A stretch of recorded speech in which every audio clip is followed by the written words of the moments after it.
সুপ্রিয় দর্শক, ইতিমধ্যেই পশ্চিমবঙ্গ প্রগতিশীল আলু ব্যবসায়ী সমিতির তরফ থেকে গোটা নভেম্বর মাসের আলু নিকাশির রিপোর্ট প্রকাশ করা হয়েছে। এই রিপোর্টে চলে আসা তথ্যগুলি কতটা সত্য তা কিন্তু আমরা সবিস্তারে আলোচনা করব এই ভিডিওটির মাধ্যমে।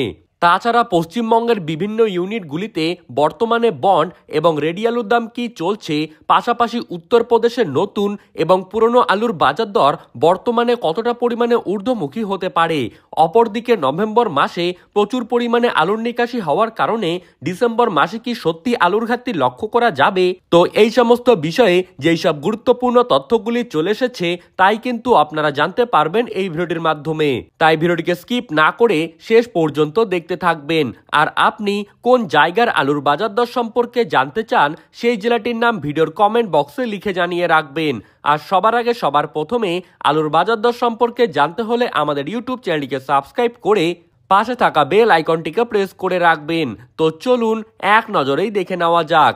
পশ্চিমবঙ্গের বাজারে বর্তমানে নতুন আলু ওঠেনি, কিন্তু কোল্ড স্টোরেজে যেই সব আলু মজুত রয়েছে তার ওপরেই কিন্তু ভরসা করতে হবে সকল সাধারণ মানুষদেরকে।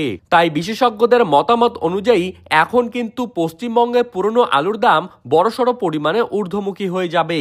গতকাল পশ্চিমবঙ্গ প্রগতিশীল আলু ব্যবসায়ীর বৈঠকে পশ্চিমবঙ্গের নভেম্বর মাস পর্যন্ত আলুর নিকাশির রিপোর্ট প্রকাশ করা হয়েছে। আর সেখানে কিন্তু বলা হয়েছে পশ্চিমবঙ্গে পুরো নভেম্বর মাস জুড়ে 85.75% আলুর নিকাশি সম্ভব হয়েছে। অর্থাৎ নভেম্বর মাসে আলুর নিকাশি হয়েছে 15.55%। কিন্তু আমরা যদি পশ্চিমবঙ্গের অন্যান্য আলু ব্যবসায়ী সমিতির সমীক্ষাগুলি দেখি তাহলে কিন্তু সেই সব জায়গায় বলা হচ্ছে পশ্চিমবঙ্গে 88% আলুর নিকাশি হয়েছে।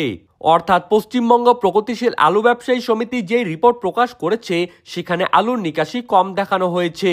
সমগ্র পশ্চিমবঙ্গ জুড়েই এই মুহূর্তে ডিসেম্বর মাসে কিন্তু আলুর ঘাটতি দেখা দিতে পারে, যার ফলে আলুর দাম বাড়ার বড়সড় সম্ভাবনা রয়েছে।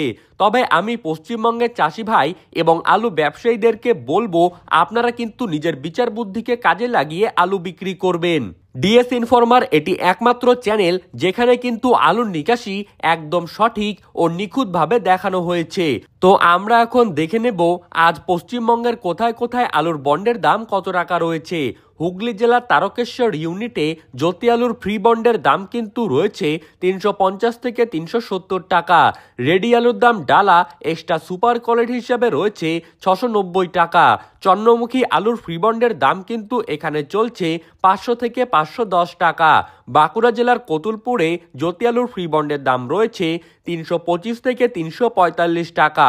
আর রেডি আলুর দাম গড় কোয়ালিটি হিসাবে রয়েছে 510 থেকে 540 টাকা। বাঁকুড়ার সোনামুখীতে জ্যোতি আলুর ফ্রি বন্ডের দাম রয়েছে 320 থেকে 330 টাকা। আর রেডির দাম রয়েছে 530 টাকা এবং ডালা এক্সট্রা সুপার হিসাবে রয়েছে 630 টাকা। চন্দ্রকোনায় আর জ্যোতি আলুর ফ্রি বন্ডের দাম রয়েছে 300 থেকে 320 টাকা। রেডি আলুর দাম রয়েছে 540 টাকা। ডালা এক্সট্রা সুপার হিসাবে রয়েছে 620 টাকা। আরামবাগে জ্যোতি আলুর ফ্রি বন্ডের দাম রয়েছে 310 টাকা। রেডির দাম রয়েছে 500 থেকে 520 টাকা। আজ উত্তরবঙ্গ থেকে শুরু করে দক্ষিণবঙ্গের প্রত্যেকটি ইউনিটেই আলুর দাম স্থিতিশীল রয়েছে। মেমারি ইউনিটে জ্যোতি আলুর ফ্রি বন্ডের দাম রয়েছে 310 থেকে 325 টাকা।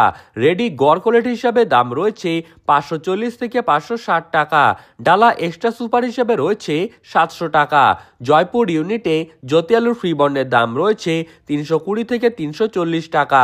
দশঘড়া ইউনিটে জ্যোতি আলুর ফ্রি বন্ডের দাম রয়েছে 350 থেকে 360 টাকা। আর রেডির দাম রয়েছে 680 টাকা।